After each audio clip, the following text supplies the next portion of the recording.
All right, coach. I know performance-wise something you look disappointed about I the am, I performance. am. Give us an assessment of the game.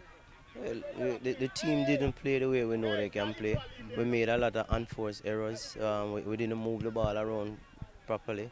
And I know that it's about nerves and the pressure of the moment, and we just have to work on that. We have to get into the psyche of these players to make them understand that they belong here and they can play quality football at this level. So we just have to work on that going forward.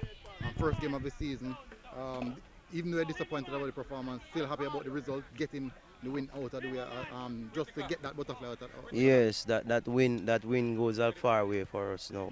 Getting our first 3 points, we have a big game coming up next week, and we just have to put in the work during this week and just prepare for that game.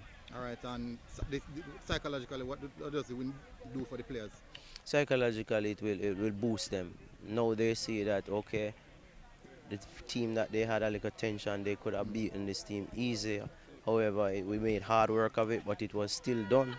So we just take it one step at a time. I know with the season going on and the more games we played, we'll be getting better because from pre-season we only played basically four pre-season games. So that is kind of setback for us. So Concern about the chance you guys giving up? yes, yes, yes, yes, yes. But we just have to work on it. We just have to work on it. All right, coach. Bless up here. All Good right. luck.